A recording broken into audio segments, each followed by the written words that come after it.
The 2024 Pokemon World Championships are happening right now if you're watching this video around the time it was released. And if you are watching this video around the time it was released, thank you for watching my video instead of the live stream of the Pokemon World Championships. I appreciate it. But since I didn't qualify for the World Championships, I've had a little bit of free time, haven't had to like prepare for it or anything. And I started thinking about the history of VGC. I started thinking about the history of the Pokemon World Championships. And I decided that I was going to go and watch every single Pokemon World Championships that I could. I think I have all of the ones that are actually called the World Championships, so that's good enough. And I was going to rank them because I haven't watched most of these, and I thought it would be neat if I ranked them not just on the quality of play, but also on the overall viewing experience for that Pokemon World Championships nowadays. Now, obviously, some of these were kind of like guerrilla recorded and uploaded into the internet, and yes, that does impact those scores. But also, some of these, even with good recording quality, have their issues. So, you know what? Let's jump right into it. Let's watch the very first Pokemon World Championships in 2009 in a little town called San Diego, California. Now, this match was held between two Japanese players. We have Kazuyuki Tsuji and Tetsuku Mano, and their teams are Toxicroak, Salamence, Ludicolo, Metagross, Empoleon, Snorlax, and Zapdos, Moltres, Rhyperior, Hippowdon, Yanmega, Shedinja. Now, these teams are really neat. This Snorlax is actually a self-destruct Snorlax, which is really, really cool. I imagine probably the Metagross explodes too, but I don't think it came to any of the games. And then on the other side, we have Moltres, which you never ever see in VGC. We have Hippowdon, which you never ever see in VGC. We have Yanmega, which you never ever see in VGC. And then Shedinja, which is just one of my personal favorite Pokemon. It's got a silly little ability called Wonder Guard, which says that it can only take damage from super effective attacks, which is very funny. This match was really, really cool. Like I said, obviously the Snorlax gets to self-destruct, which is really neat. The Shedinja plays a huge role in game 2. It comes in at a time where nothing can hit it for super effective and just basically wins like a 1v3, which is really, really neat. But this World Championships obviously was not ever officially recorded and saved by the Pokemon Company. So we're watching, you know, just somebody who happened to be there and recorded it. It was nice enough to upload it on the internet. It's uploaded in 3 parts, which is annoying. Obviously, both of these players are from Japan, so the game is entirely in Japanese. I can't understand any of the words that are on the screen. I can tell kind of what's happening based on like the move animations, and like you go, okay, like you've seen this one enough times, obviously that's Protect. But it was very hard to understand what was happening in this match for at least most of it for me. And while I did eventually figure it out, it just kind of hurt the overall experience for me quite a bit. It is very cool that this game was played in Pokemon Battle Revolution. I think it's interesting that they played this one in Battle Revolution, but not any of the other World Championships that were played in Gen 4, which is just the next one. Maybe there's a reason for that I don't know. I don't know. If you know what the reason for that is, tell me down in the comments. Pokemon Battle Revolution was very, very neat for its time. But mostly because of all the issues with how this match has been preserved, I can't really give it anything higher than a D. And like really like all of the cool things that happened in this match are saving it from being a worse rating. But yeah, it's a very neat match. Like honestly, go watch it. I'll try my best to link everything that I can down in the description. I might make a playlist with all of these videos actually and just link it down in the description if you want. Maybe update it with World Championships as we go along if I remember. But for all of the negatives that I've given you, I can't really give it more than a D tier. I think that just time has not been kind to this World Championships, and that's very unfortunate, but it is what it is. All right, let's talk about the 2010 World Championships. This one was Hawaii a few times, but I didn't know just how many times it had been held in Hawaii. This World Championships was between Ray Rizzo and Yusuke Tochigi. This was a restricted format. Restricted formats back in 2010 in the Gen 4 era were a little bit different than they are now. Basically, you could have more than 2 restricted Pokemon on your team, but you could only bring 2 to each game. So both of these teams actually have 3 restricted Pokemon, which is very interesting. That might have been like just what people were doing. On Ray Rizzo's team, we have Kyogre, Groudon, Dialga, Ludicolo, Hariyama, and Cresselia. And then on Yasuki's team, we have Kyogre, Palkia, Lugia, which is really neat, Ludicolo, Tyranitar, and Infernape. And this was also, you know, just like this was a very back and forth match. I feel like there was a lot of Trick Room at play with the Dialga and the Cresselia. There was a lot of just like really bulky Pokemon that were just sitting here and like taking hits over and over again and living forever. There's Leech Seed on these Ludicolos. There's leftovers on these Ludicolos. This was a very like long game, and it was played in Gen 4. And if you know anything about Gen 4 Diamond Pearl Platinum, you know that those HP bars and those move animations, they move so slowly. And I was sitting there watching this, right? Like, there's really not any commentary. There's a person like announcing what's happening, but there's so much noise from the crowd, and the person that's announcing what's down in front happening must not be announcing this game, because I don't know what he's talking about. There's a point where he says like, "Oh my god, a rock slide," and like literally there's nothing happening on the screen. So I watched this without the sound on, and it's such a long game, and I'm like falling asleep because this game is just so grindy. And like sometimes that can be fun to watch, but in this specific instance with these specific teams, this specific game, it was just really slow. And this is really like the only game that I found myself not enjoying watching. And for that reason, like I have to give it F tier. Like, I know it's the first time that Ray Rizzo won the World Championships. Like, obviously we're gonna see Ray Rizzo more times. He's a very key person in the history of Pokemon VGC, but I just couldn't get into this game for all of the reasons I've listed. It has to go down into F tier. I'm sorry if that hurts your feelings, but it's just the way that I feel about it. All right, 2011. Hey, look, I've seen that guy before. That's Ray Rizzo. Hey, look, I've seen that city before. That's San Diego, California. We have Ray Rizzo versus Matteo Gini. These teams are Thundurus, Terrakion, Conkeldurr, Hydreigon, Gothitelle, Excavalier, which is really cool. I don't think it came to any of these matches. And then on Mateo's team, we have Thundurus, Tornadus, the classic double genies, Scrafty, Haxorus, Crocodile, and Electros. And these teams are really cool. Obviously, this was the first year of Gen 5 Black and White, which means that you were only allowed to use the regional Pokedexes, which means we got to see a lot of Pokemon that we won't see from here on out, which is really, really neat. And I got to talk about the main thing that bugs me about the start of Gen 5 VGC, and that's Thundurus. Thundurus, at least at this point in VGC, was very annoying. A lot of the meta was T-Wave spam and Swagger spam, and T-Wave Swagger spam was just so annoying, and it's still annoying, and I hate T-Wave spam, and that really impacts my enjoyment of this match. It's still a great match, don't get me wrong. Like, these are very cool. It was very, you know, interesting to watch. It was very back and forth, but there are a lot of really funny things that do kind of help my enjoyment, despite it being very T-Wave spam heavy and very much we're praying each Pokemon moves every turn because every Pokemon is paralyzed on the field. The official artwork for this year is sick. Like, look at this Pikachu with the skateboard. Like, look at him go, man. He looks so cool. One thing that was very interesting for me to realize was that there's these black bars on the screen, and I was trying to figure out why they were there, and it's to block the numbers on the HP stat because the screen is behind the players. The players could very easily look up at the screen and see what's happening. And obviously they're not going to be able to see the move selection because it's dual screens and the move selection's on the second screen, because it's Gen 5 Black and White on the DS. But these black bars are here so that you can't look up and see the HP stats of your opponent, and that's pretty neat. I think that's, you know, a very interesting solution to this problem. Obviously, we find different solutions for these problems as we go along. But again, like, as cool as those things are, we don't really have much of an announcer. Again, he seems to be announcing some other game because, again, he says that there's a rock slide happening when literally nothing's happening on the screen. This match is very T-Wave heavy. There's a lot of like luck that comes into this match. I mean, honestly, it's amazing that Ray wins this because he has multiple T-Wave misses. The opponent gets a triple protect in one game. There's like a rock slide miss. And somehow Ray comes out on top, which is, you know, a very credit to him. He's a very good player. And there's a lot of good, there's a lot of bad, and I think that puts us right in the middle. This is a very solid C tier Pokemon World Championships match. And I don't have a whole lot of other stuff to say about it. I love Scrafty. I'm glad that he's here. I love Escavalier. It's interesting that it won the World Championships and like never showed up again, but I can't give it more than a C tier.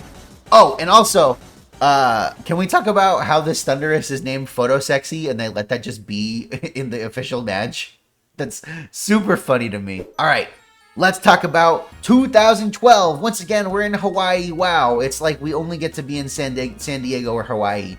This is not the VGC debut, but it might as well be the VGC debut of Wolfie Glick, which is very cool. So we have Ray Rizzo versus Wolfie Glick, two world champions, and this was a very interesting match. First up, we have Ray Rizzo's team with Tyranitar, Metagross, Garchomp, Hydreigon, Rotom Wash, and Cresselia, and then we have Wolfie's team, which is Thundurus, Hitmontop, Terrakion, Heatran, Exeggutor, and Cresselia. This is the first time I think that we actually get to see their faces like super well. And oh my god, yo, VGC has had a glow up because These guys look like some ratty teenagers. No offense to y'all. Y'all, like I said, y'all have had your glow ups, but in this year, what was it? 2012, Wolf was probably like what, 15, and Ray Rizzo I think was 20. Yo, man, I'm glad y'all had your glow ups, cause y'all look like some greasy teenagers. I apologize. And watching this one, I realized that the announcer is announcing, I think, all 3 age divisions at the same time. So, before this year, it was only 2 age divisions. But this year, it sounds like he's announcing the juniors, the seniors, and the masters division matches all at once, which is why very often he's saying things that are not happening. And that's kind of an awful viewing experience. I couldn't imagine being there and watching this and like hearing the announcer, like watching all 3 of these happening at the same time and hearing the announcer announce all 3 of these at the same time. That sounds awful. And again, like this is a very interesting match. Ray Rizzo actually kind of takes control this whole time. There's never really a point where it feels like he doesn't have control of this match. It's very interesting for me to realize watching this, like in the last couple of world championships, I've seen more Choppleberries than I think I have ever seen in VGC ever. It's amazing how Fairy type comes in and just kind of makes fighting a lot less good, so we don't need to see Choppleberry. And you know, obviously we get like better Pokemon, but it was a very good match. It was very one-sided, but it was very neat to watch. I'm very sad that Executor didn't come. Obviously, it would have been hyped to see Executor, but I don't know. It was a decent viewing experience. It was in Gen 5, so the stuff moves faster. Thank God for Gen 5 sprites. Thank God for how fast HP bars move in Gen 5. I don't know, just like a really solid, just like C tier, maybe even the top of C tier. I don't know, but this is just a very solid C tier match, and I enjoyed it. It was a fun viewing experience compared to a lot of the ones that we've had before. All right, 2013. Finally, we're somewhere that's not San Diego, California, or Hawaii. We're in Vancouver, which I think is the only time the World Championships has been held in Canada. That's really cool. This is the first World Championships that has an official recording that's posted on the official Pokemon Company International YouTube channel, which is very, very cool. This is the first year when we have like actual commentators, which is something I feel like I've really been sorely missing in these first few years.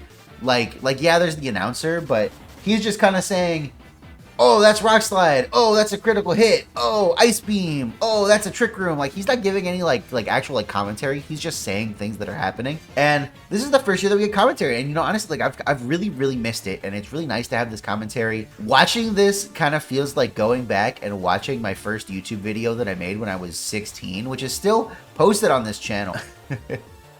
Go watch that, I guess, if you want a good laugh. It's a very stupid video. But it feels like going back and watching that first YouTube video I made when I was 16, right? Like, it's really rough around the edges, but you can kind of see, like, the structure for what's to come, you know? You can see the vibes. We're getting there, right? This is absolutely, like, a super back and forth game. Like game 1, turn 1, we have 2 KOs straight up. And by turn 3, we're even. We're 2-2 again. And the Trick Room goes up, and Amoonguss comes in and just straight up says, all right, this Trick Room is for me now. I'm sorry that you set up Trick Room, it's for me now. And he just completely runs the show. Game 2 is very one-sided. It's not very back and forth. Like, it's a straight up just, like, bloodbath for Arash.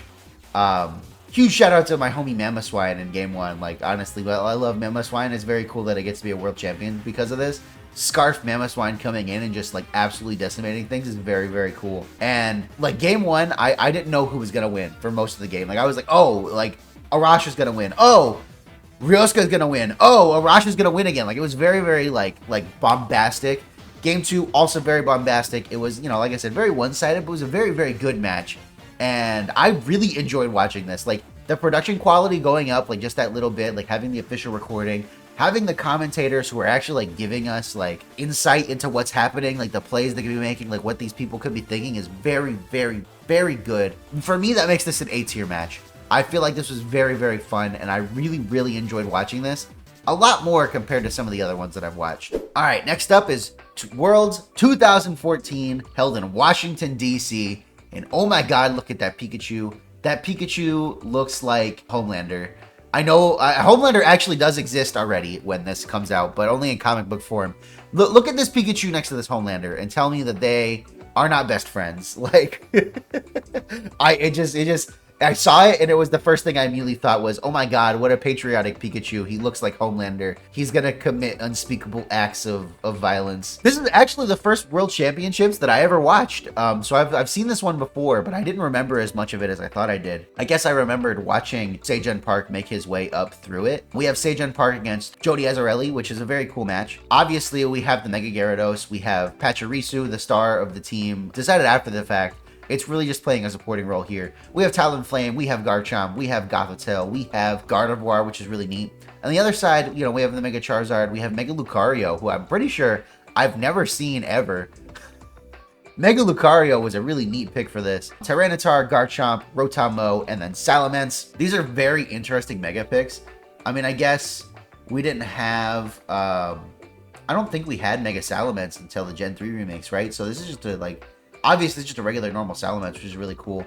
We definitely had Mega Gardevoir already, so it's interesting. This is, I think it's just Scarf Gardevoir, which is really cool. Yeah, this is a very interesting match. I mean, obviously, Seijun wins this, like, very commandingly. I didn't remember this match being so hard in Seijun's favor. And, like, really, game 2, like, it just comes down to that Pachirisu. It comes in, and it just starts, like, follow me, super fanging things, nuzzling things, and it just, like, completely runs this game. It was very neat. And the commentation in this game is also very good. There's a point where I was watching this and the commentator said that because the Tyranitar was in a Cherish Ball, that Seijun probably knew that it was going to have this event exclusive move, Ice Punch, and he like knew to plan for it, which is crazy to me. Like, that's something that like you could definitely pick up on like a top level play. Obviously, we have open team sheets now. It's important to note that no World Championships until 2023 has open team sheets. Yeah, that was just a very like really cool bit of commentary. I was like, man, I wouldn't have thought of that. Like, obviously, I didn't know that in this year Tyranitar could only have Ice Punch as an event move. So that's really cool that they pointed that out. But you know, for how iconic this match is, obviously it's the game with the Pachirisu. Everybody knows about Seijun Park's Pachirisu. This is obviously S tier. This has to go in S tier. It cannot go anywhere else.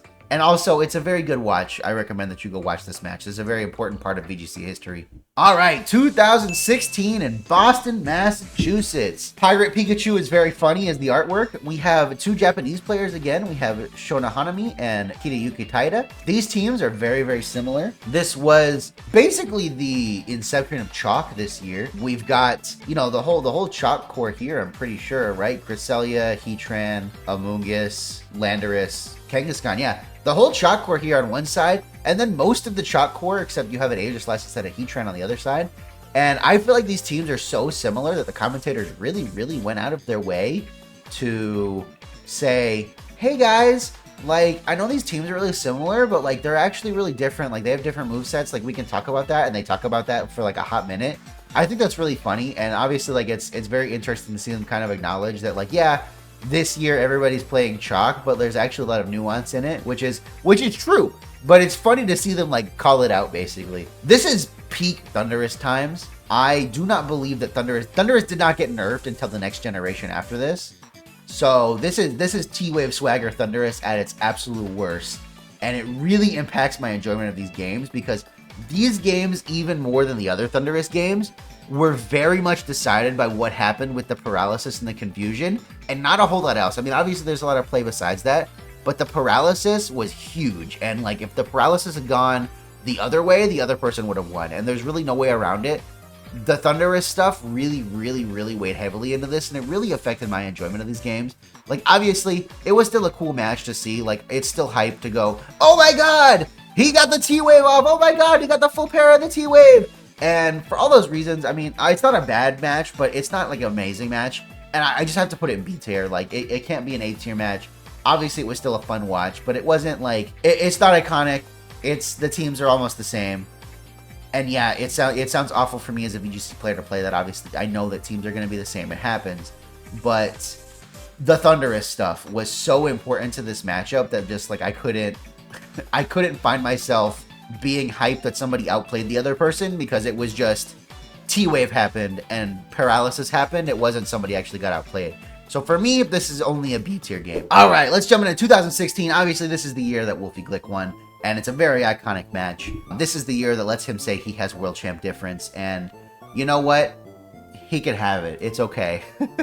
This one was held in San Francisco, California, which is not San Diego, but it is in California, so we get points off for California. I'm tired of Worlds being in California. This one, I remember watching live as well. I watched this one live as it happened, and I'm watching it now, and you know what? It's weird to me again watching it. It's always been weird to me. It's weird to me again that Primal Reversion wasn't Mega Evolution. It feels like Primal Reversion only isn't Mega Evolution because they want you to be able to Mega Evolve because it's the great gimmick and they just want to show it off as many times as they can. Probably that's not the reason. Probably they just made it a different thing in the code, but I don't know. It just kind of bothers me that Primal Reversion isn't Mega Evolution. I feel like these metas would have been very different if you couldn't run literally Groudon and Kyogre and a Mega Evolution all on the same team. I think this is the first year that we get Aaron Zhang as a commentator. I'm pretty sure he made like top 8 the year before this or something like that. So I'm pretty sure this is the first year he commentates. It's definitely at least the first time we hear him in the finals match. It's very nice to hear him. He gives a lot of good insight into the games. This is essentially the peak Weather Wars. Like, one of these teams has Kyogre and Rayquaza, which is 2 different kinds of weather technically because Delta Stream is its own weather. And the other team has Groudon and Kyogre, and he brings both of them. So like, honestly, like this whole matchup is trying to figure out the Weather Wars. It's very, very crazy. And obviously, like I said, this one is very iconic. People go back and watch this one. It's very funny for me to go see that all of the comments on this World Championships are about Wolfie Glick. Like every other year you look at it and people are just like, oh, the crowd is very hype. Oh, the commentating is very good. This year you go on there and every comment is about Wolf. And I think that's very, very funny. He obviously has had a glow up since the last time he was on stream. He obviously really is like working the crowd here. Like there's a moment where like there's like a double protect or whatever on the other side. And Wolf looks at the camera and Rayquaza clicks Swords Dance. And like obviously that's a super iconic moment in VGC history. And Hitmontop's very important, like the fake outs, the wide guards, like the use of the weather and like setting up your weather at exactly the right time is very, very impressive. This is just a very, very good match. On top of being very, very iconic, on top of like, you know, Wolf being here, he's everybody's favorite VGC player, more or less. He is the one VGC player that if you don't play VGC, you've probably heard of. For all of those reasons, this has to be S tier. This is just such an iconic match in World Championship history, on top of being a very good match, on top of having Wolfie in it. And I think, you know, it's S tier. We just got to make it S tier. It's got to be there. One thing that I didn't think was very funny is that they zoom in on them filling out the match slip after the World Championship Finals match. And it's so funny to me that this like super live stream game that everybody watched happen, they stopped to fill out the match slip to put it into the system. Like that's just so silly to me. All right, 2017 in California again, but this time in Anaheim. Do you think that the winner went to Disneyland? Do you think the both players went to Disneyland? They could have like went together, like, you know, arm in arm, like celebrating Pokemon or whatever. These teams are very cool. Obviously, we have Ryota Otsubo and Sam Pandelis. We have Tapu Koko, Tapu Fini, Crocodile, Alolan Marowak, Whimsicott, Celesteela versus Tapu Lele. I was going to say Incineroar, but that's an Arcanine. Incineroar exists, but isn't good yet. Arcanine, Garchomp, Xurkitree, Alolan Ninetales, Mandibuzz. Like, Sam's team is very cool. Shout out to Sam for being the only single person in top 8 without a Tapu Koko. This was a very, very good match. And obviously, again, we're at the start of a new generation. This is the start of Gen 7. So we have a limited regional dex again. That means we get to see Pokemon like Alolan Marowak. We get to see Pokemon like Crocodile. This is where we start to see like some of the stuff that starts to become a little bit more common. We get the start of the terrain wars. Obviously, terrains have existed, I think, before this. We didn't have abilities that set terrains, so they were kind of like a non-factor. We start to see Celesteela, who's very important from this point on. We get the introduction of Aurora Veil, which is very, very cool. A lot of like firsts for this. And this matchup was really, really good. Xurkitree, like, this is really cool. Rest in peace, Tailglow Xurkitree. You will be missed. Rest in peace, any Intimidator that's not Incineroar. This is the last World Championships where Incineroar doesn't have Intimidate. So, you know, rest in peace that. Can we talk about a second about how crazy it is that Celesteela is a Steel Flying type with Leech Seed? It's super impactful in how this Pokemon plays. Like, if it didn't have Leech Seed, I don't think Celesteela would be nearly as good as it is. But it has Leech Seed, so it's, like, super good. And this mon, like, single-handedly got timer rules changed, which is kind of crazy. Very hyped. This Alolan Ninetales has Disable on it, which is super huge.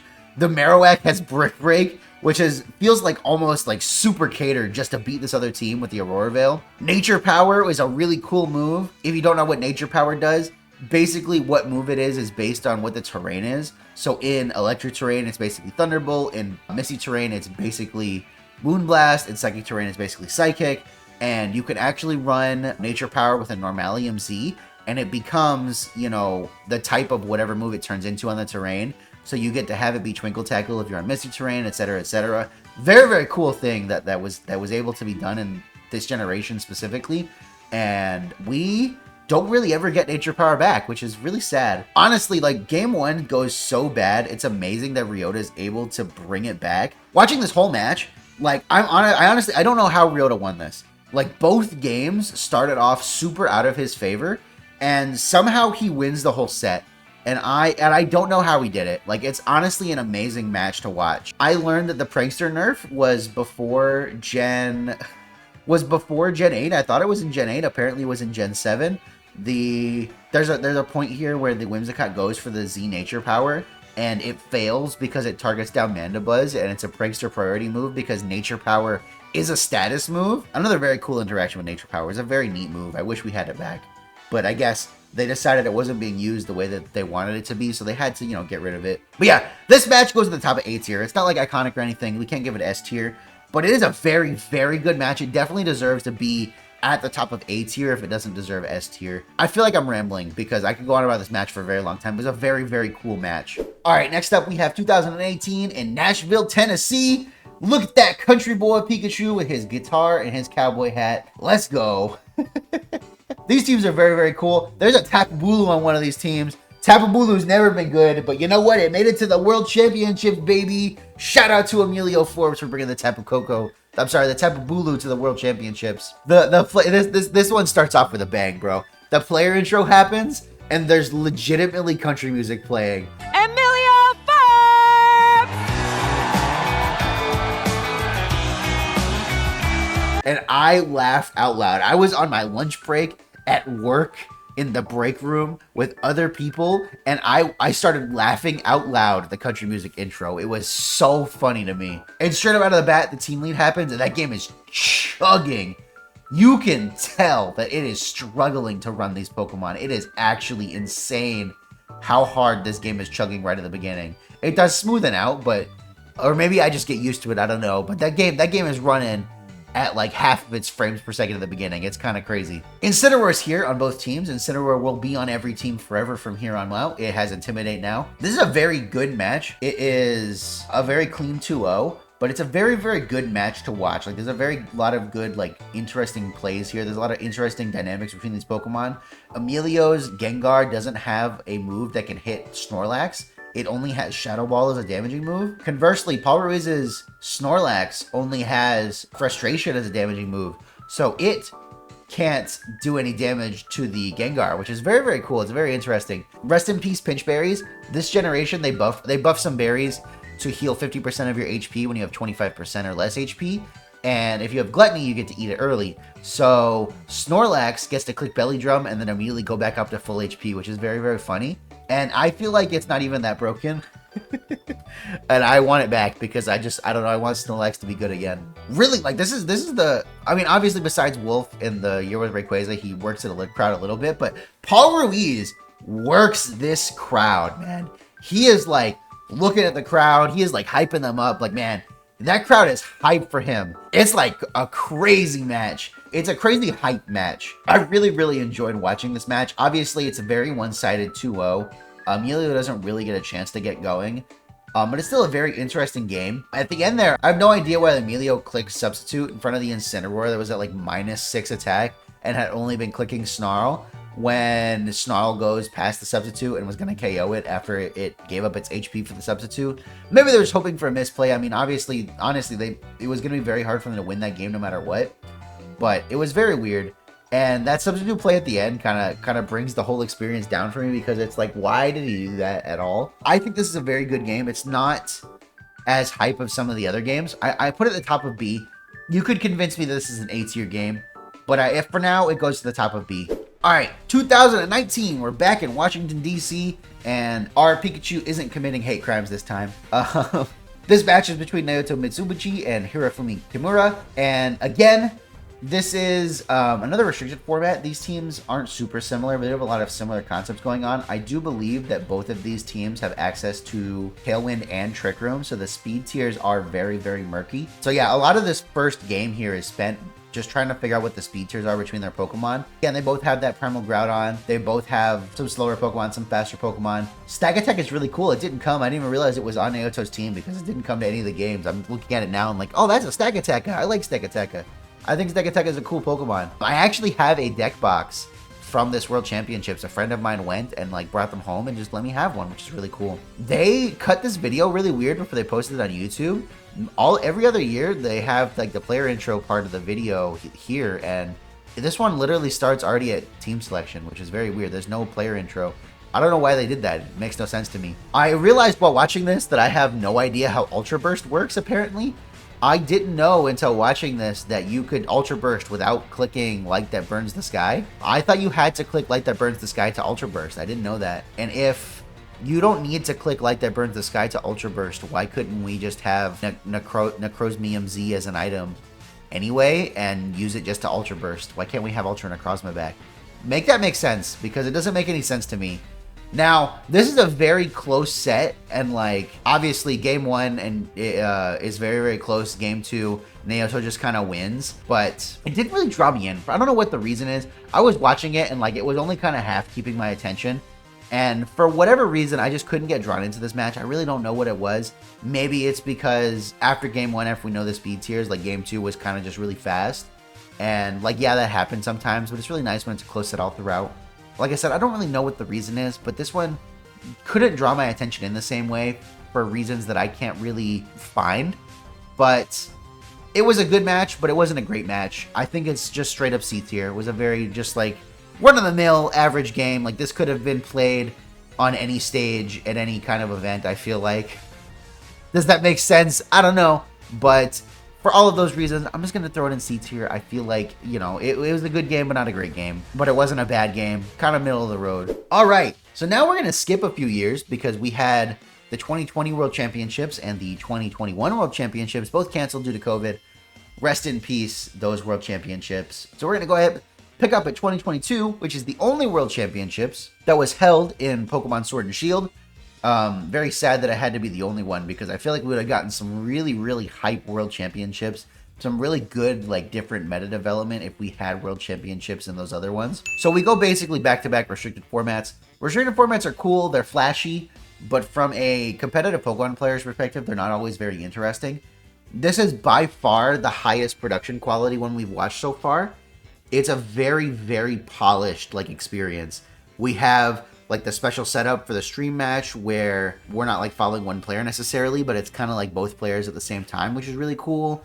We have like the big screen that's like showing the players and not necessarily the match all of the time. The casting is phenomenal. The quality of like the video is very good. Sword and Shield looks so good here. Like, does Sword and Shield look better than Scarlet and Violet? Like, I'm watching this and I'm like, man, I've never seen Scarlet and Violet look this nice. I think Sword and Shield might be a more polished game than Scarlet and Violet.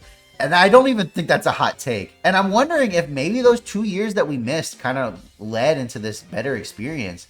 Because even the last tournament that was held in Sword and Shield before this was Collinsville Regional. And it's like, it's not this nice. Like, I'm looking at it and it looks like the same setup from the year before, right? This setup is very nice. I haven't gone to some regionals and some like a national level event this year. Like, they look like this still kind of, which is very, very cool. I'm just wondering if they took those 2 years to like really upgrade the set, and like, you know, like if that's the case, like maybe it's good that we missed 2 years. I don't know. But yeah, just the production quality is really nice. It really pumps up this match, and on top of that, it's a really good match. I mean, obviously Eduardo gets like a pretty clean 2-0 here, but game 1's, you know, relatively close. I think maybe Guillermo could have won game 1 if they had gone for Fake Out into Thundurus. I know it was Dynamax and it would have gotten the flinch, but like, it's possible that the Incineroar did enough damage to the Thundurus with Fake Out that it would have gotten the KO, and then maybe Thundurus would have been a non-factor on the next turn, you know? I don't know. I think if it were me, I would have definitely just gone for it and gone for the fake out and like maybe gotten that KO, and then Incineroar lives, and Incineroar lives the 1v1, or Incineroar wins the 1v1 with Rillaboom every time. I think it was maybe a winnable game, but sometimes in the heat of the moment, you make weird decisions. I get it. Oh, I think I said this was a 2-0. It wasn't a 2-0. This one's a game 3. This is a super close set. It's very, very cool. Like I said, I think Guillermo could have won game 1. I mean, obviously he wins game 2, but he doesn't win game 3. Like game 2 is a really fast game. Game 3 is a really fast game. Game 1 is very long. I feel like he could have won game 1 maybe if he went for the fake out to Thundurus and it KO'd, but obviously he knows the calcs better than I do. I've never made it to the World Championships, so. But yeah, this is a very good game. Very, very high production quality. I'm going to put it right in A tier. Obviously, it's not an iconic match of VGC history, but it's a very, very, very good match. All right, we're here for the last one. It's 2023, the most recent World Championships, the only World Championships so far to be held in Pokemon Scarlet and Pokemon Violet. Very cool to have a World Championships in Japan. None of them so far have been in Japan. The game starts up, and I don't think it looks as good as Sword and Shield. Like, I'm watching it, now that I'm watching them, like, side by side, like, man, I don't think this game looks as good as Sword and Shield. I don't know what it is. Something about the shading, something about like just the models, something about like the stadium. I don't know. And also, for some reason, there's no game audio on this. Pretty similar from Shohei in the beginning of this game. We're getting the turn 1 terrestrialization, and it's going to be the Dragapult this time, so making sure it gets to boost up some of those very threatening attacks with the Ghost-type Terra. That is going to make fun. I feel like I remember watching the live stream and it had game audio, but there's no game audio here, and I don't know why. I don't think you can very easily cut the game audio from the recording, right? Like, I assume they just cut this from the live stream. Yeah, I don't know. These teams are really cool. I feel like Michael kind of got the short end of the stick on this matchup here. He really doesn't have a whole lot to deal with Amoonguss. Obviously, he made it all the way here, but he doesn't have a ton to deal with Amoonguss if he can't knock it out, and it makes it a really hard matchup for him. He also, like, gets this huge flinch in game 1 with Icicle Crash, and I feel like it really, really mattered, actually. I feel like without that flinch, Michael probably wins game 1. But, it's okay. It's not a bad game. It's like still hype or whatever. It's really weird with the game audio. It's really weird that these models don't look as good as they did in Sword and Shield, because it's a lot of the same models, to be honest.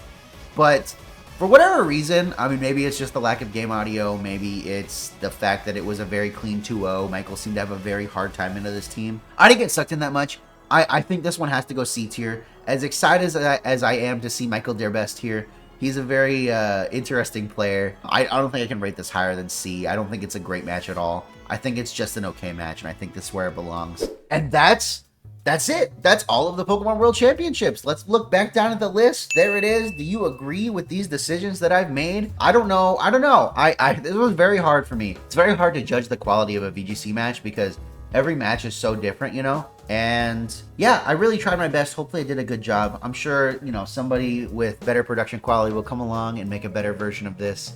And when it happens, that's okay. I can say that I was the first person to do it. But if you enjoyed this video, make sure that you leave me a big fat like. Make sure you go down in the comments. Tell me what you think about these matches. Tell me if you disagree with my rankings. I worked very hard on this. This is the first time I've ever made a video like this. It took me a long time even to just watch all of the World Championship matches and really get my thoughts together. And I feel like maybe I didn't do them justice here still. But with that, everybody, my name is Andy. I'll catch y'all next time.